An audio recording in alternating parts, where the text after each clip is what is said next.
जवळपास 10 ते 15 दिवसांपूर्वी चंद्रपुरात एक घटना घडली होती।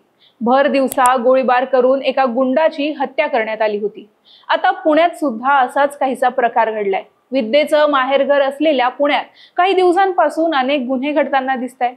खून, हत्या, महिलांवर होणारे अत्याचार या घटनांनी राज्य हादरलंय आणि त्यात आणखी एक भर पडली ती म्हणजे पुण्यातील सिंहगड रस्त्यावर एका सराईत गुंडाचा निर्घृणपणे खून करण्यात आला।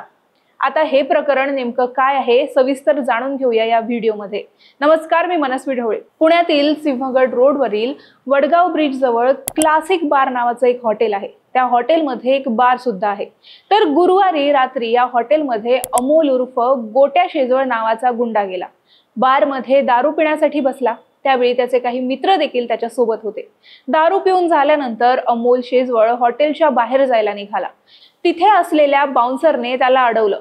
बिलवरून दोघांमध्ये वाद झाला। सुरुवातीला बार चालकाने वाद थांबवण्याचा प्रयत्न केला, पण हा वाद इतका टोकाला गेला की त्याचं रूपांतर हाणामारीत झालं।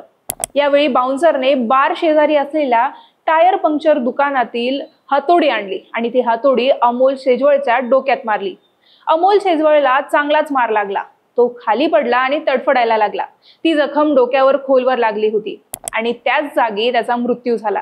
या प्रकरणी तिघांना पोलिसांनी ताब्यात घेतलं असून गुन्हा दाखल करण्याचं काम सुरू आहे। आता त्यांच्यावर काय कारवाई होते हे पाहणं महत्त्वाचं ठरणार आहे। पण राज्यात वाढणाऱ्या गुन्हेगारीविषयी तुम्हाला काय वाटतं आम्हाला कमेंट्समध्ये नक्की सांगा आणि अशाच व्हिडिओसाठी महाराष्ट्र भूमीच्या YouTube चॅनलला सबस्क्राईब करायला विसरू नका। धन्यवाद।